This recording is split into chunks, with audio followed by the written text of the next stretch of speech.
Hello friends, welcome to my channel. तो friends, आज मैं आपसे विंटर में जो फूल देने वाले पौधे होते हैं उन्हीं में से कुछ ऐसे पौधे शेयर करने वाली हूं जिनको कि अगर आपने एक बार खरीद लिया तो आपको दोबारा खरीदने की जरूरत नहीं पड़ेगी। ये सारे ही पौधे ज़्यादातर विंटर में ही फ्लावरिंग करते हैं, लेकिन कुछ एक पौधे ऐसे भी हैं जो कि लगभग पूरा साल ही फ्लावरिंग करते रहते हैं। लेकिन अगर एक बार आप अपने गार्डन में इनको ले आए तो नेक्स्ट ईयर आपके पास इनके इतने सारे पौधे तैयार हो जाएंगे, क्योंकि ये जो पौधे हैं, कुछ पौधे तो कटिंग से तैयार होते हैं, कुछ बीजों से तैयार होते हैं और कुछ बल्ब से भी तैयार किए जाते हैं। लेकिन अगर आप इनको खरीदना चाहते हैं तो ये इस टाइम ही नर्सरी पर मिलेंगे, पूरा साल ही नर्सरी पर नहीं मिलते हैं। और सबसे अच्छी बात इनकी ये है कि ये बहुत ही कम देखभाल में ग्रो होने वाले पौधे हैं। अगर आप बिगनर्स हैं तब भी आप इन पौधों को आसानी से ग्रो कर लेंगे। तो चलिए वीडियो को शुरू करते हैं। वीडियो को शुरू करने से पहले आप सभी लोगों से मेरी एक रिक्वेस्ट है कि चैनल पर पहली बार आए हैं तो चैनल को सब्सक्राइब कर लेना। वीडियो अगर अच्छी लगे तो लाइक करना, वीडियो को आगे शेयर भी कर देना। तो देखिए, पहला जो पौधा है यह है एशियाटिक लिली। इसको लिलियम भी बोलते हैं। ये लिली की फैमिली से ही बिलोंग करते हैं और बहुत सारे कलर्स रंगों में आते हैं।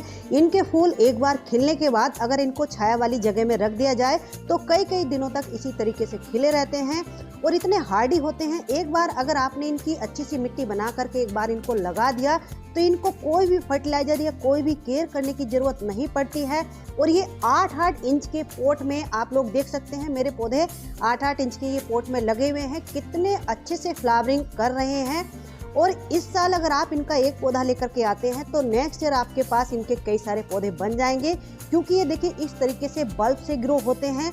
तो इस साल अगर इनका एक बल्ब है तो नेक्स्ट ईयर आपके पास 2 से 3 बल्ब जरूर बन जाएंगे। तो इस पौधे को आप लोग अपने गार्डन में जरूर ऐड कीजिए। नेक्स्ट है कैलेंडुला। ये भी 3-4 कलर में आते हैं। अगर आप बिगनर्स हैं, पौधों की केयर करना बिल्कुल भी नहीं जानते हैं, तो मैं आपको कैलेंडुला के लिए भी जरूर कहूँगी। और ये पौधे इतने हार्डी होते हैं, एक बार आपने इनको ला करके लगा दिया तो ये हमेशा आपके गार्डन में बने रहेंगे। हालांकि फ्लावरिंग ये विंटर में ही करते हैं, लेकिन इनके जो फूल होते हैं जब सूख जाते हैं, देखिए इस तरीके से कुछ हो जाते हैं। इन्हीं के अंदर इनके बीज होते हैं, तो इन बीजों को आप लोग कलेक्ट करके रख लीजिए। हालांकि बीज सभी फूलों वाले पौधों पर बनते हैं, लेकिन ये वाले जो पौधे मैं आप लोगों को बता रही हूँ ये इतने हार्डी हैं कि इनके बीजों को आप कभी भी आसानी से ग्रो कर सकते हैं। तो इसको भी आप लोग अपने गार्डन में जरूर ऐड कीजिए। नेक्स्ट है देखिए डहेलिया। ये भी बहुत सारे कलर्स रंगों में आते हैं, डॉग वैरायटी में भी आते हैं। डॉग वैरायटी के जो पौधे होते हैं उनके फूलों का साइज थोड़ा सा छोटा होता है, और ये जो लॉन्ग वैरायटी वाले पौधे होते हैं इनके फूलों का साइज काफ़ी बड़ा होता है। और ये भी परमानेंट पौधे हैं, ये भी बल्ब से ही ग्रो किए जाते हैं, लेकिन ये हमारे गार्डन में हमेशा बने रहेंगे क्योंकि ये कटिंग से आसानी से ग्रो हो जाते हैं। तो जैसे इस साल हम इनका एक पौधा लेकर के आ रहे हैं तो नेक्स्ट ईयर इनकी कटिंग लगा लगा के हम इनके एक ही पौधे से बहुत सारे पौधे तैयार कर सकते हैं। तो इसको भी आप लोग अपने गार्डन में जरूर ऐड कीजिए। ये भी फ्लावरिंग विंटर में ही करते हैं, लेकिन कटिंग से आसानी से ग्रो हो जाते हैं।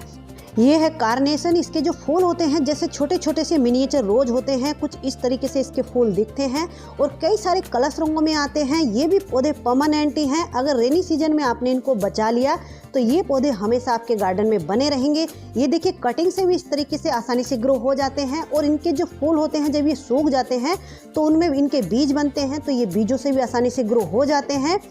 नेक्स्ट देखिए टोरेनिया। ये भी कई सारे कलर्स रंगों में आते हैं, बहुत ही हार्डी होते हैं। लगभग 5 से 6 इंच के पॉट में भी अगर आप इनको लगा दोगे तो उसमें भी ये आसानी से सर्वाइव करते रहते हैं, अच्छे से फूल देते रहते हैं। और ये पौधे नर्सरी पर काफ़ी सस्ते भी मिल जाते हैं और इतने हार्डी होते हैं कि एक बार आपके गार्डन में आ गए तो आप लोग परेशान हो जाओगे। इसके इतने पौधे बन जाएंगे क्योंकि इनके जो बीज बनते हैं वो जहाँ जहाँ गिरते रहते हैं खुल करके वहाँ वहाँ इनके नए पौधे बनते रहते हैं। ये विंटर का भी इंतजार नहीं करते हैं, जिस मौसम में भी इसके बीज जहाँ पर गिर जाते हैं वहीं पर इसके बीज ग्रो हो जाते हैं। नेक्स्ट है स्वीट एलाइसम। ये पौधा भी बहुत ही हार्डी होता है और इस पौधे की खास बात एक ये भी है कि इसके फूलों में से बहुत ही मीठी मीठी सी प्यारी प्यारी सी खुशबू आती है। और इस टाइम जैसे आप लोग ये मेरा पौधा देख रहे हैं, अभी तो इसमें पत्तियां नजर आ रही हैं, लेकिन जिस टाइम ये फुल ब्लूमिंग पर होता है तो इसकी पत्तियां भी नजर नहीं आती हैं और बहुत ही कम देखभाल में ग्रो होने वाला ये पौधा है।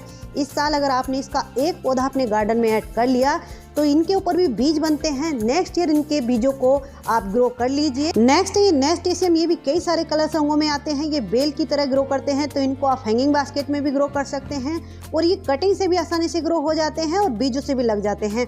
इनके ऊपर बीज बनते हैं जैसे मटर के दाने होते हैं कुछ इस तरीके से, तो इनके बीज बहुत ही हार्डी होते हैं, इजीली ग्रो हो जाते हैं। और देखिए इनके ऊपर फूल ना भी खिले तो इनके जो पत्ते होते हैं कुछ कुछ ऐसे दिखते हैं जैसे सक्युलेंट्स होते हैं।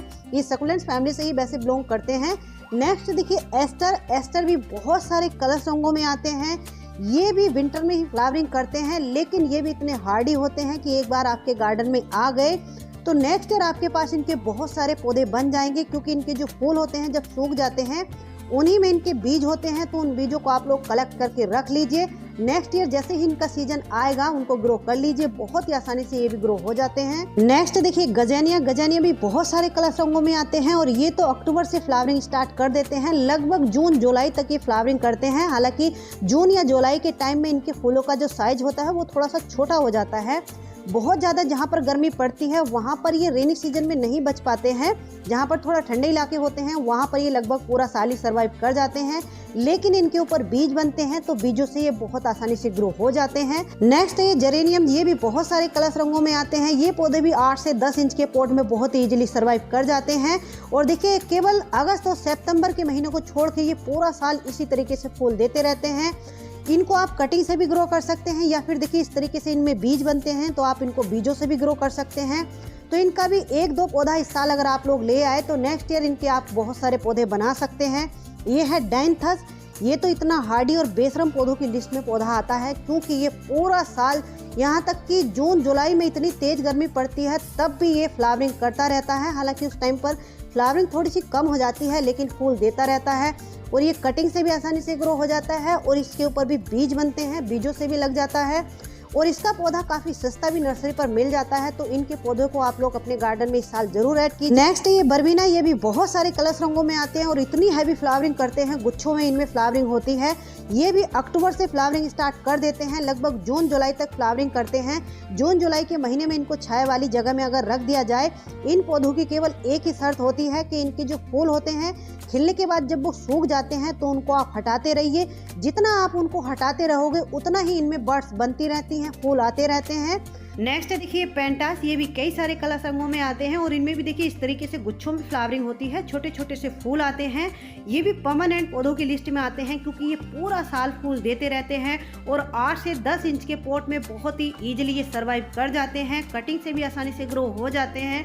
नेक्स्ट देखिए जाफरी मैरीगोल्ड, जो हाइब्रिड मैरीगोल्ड होते हैं वो तो विंटर में ही फ्लावरिंग करते हैं, लेकिन ये जो जाफरी मैरीगोल्ड होते हैं ये लगभग पूरा साल ही फूल देते रहते हैं। लेकिन इनको हमें एक ही पौधा इनका बहुत ज़्यादा दिनों तक नहीं चलता है, या तो इनको हमें कटिंग से लगाते रहना पड़ता है या फिर इनके जो फूल होते हैं जब ये सूख जाते हैं तो इन्हीं के अंदर इनके बीज होते हैं। तो इनको आप इस तरीके से मिट्टी में डाल दीजिए, इन्हीं से इनके पौधे तैयार हो जाते हैं। नेक्स्ट देखिए बिगोनिया, ये भी बहुत सारे कलर रंगों में आते हैं और इनके ऊपर फूल भी ना खिले तो इनकी जो पत्तियां होती हैं देखने में बहुत सुंदर लगती हैं। ये सकुलेंट फैमिली से बिलोंग करते हैं। इनकी पानी की रिक्वायरमेंट कम होती है। अगर रेनी सीजन में आपने इनको बचा लिया तो ये हमेशा आपके गार्डन में बने रहेंगे और 8 से 10 इंच के या 6 इंच के पॉट में भी अगर आप इनको लगा दोगे तो ईजिली सर्वाइव करते रहते हैं, कटिंग से भी आसानी से ग्रो हो जाते हैं और नर्सरी पर इनके पौधे काफ़ी कॉस्टली मिलते हैं। तो इनकी छोटी छोटी पौध आती हैं तो उनको भी आप ला करके लगा सकते हैं। ये है क्रेसेंथेमम यानी कि गुलदाउदी, इसको तो सभी लोग जानते हैं। इसका अगर इस साल आपने एक पौधा अपने गार्डन में ऐड किया है तो नेक्स्ट ईयर आपके पास इसके बहुत सारे पौधे बन जाएंगे, क्योंकि ये कटिंग से आसानी से ग्रो हो जाता है। जैसे विंटर में ही फ्लावरिंग करता है तो जब इसकी फ्लावरिंग खत्म हो जाती है तो फ्लावरिंग खत्म होने के बाद इसके फूलों को आप लोग कट कर दीजिए। कट करने के बाद इसको ऐसे ही रख दीजिए। जैसे ही रेनी सीजन आएगा तो रेनी सीजन में इनकी कटिंग को हमें लगाना पड़ता है नेक्स्ट ईयर के लिए। तो अपने एक ही पौधे से बहुत सारी कटिंग लगा के अपने बहुत सारे तैयार कर सकते हैं। नेक्स्ट है कलेंचो की जो ये वेरीगेटेड और जो देसी वाली वैरायटी होती है ये बहुत ही हार्डी होती है। एक बार अपने गार्डन में आ गई तो हमेशा आपके गार्डन में बनी रहेगी, क्योंकि ये कटिंग से आसानी से ग्रो हो जाते हैं।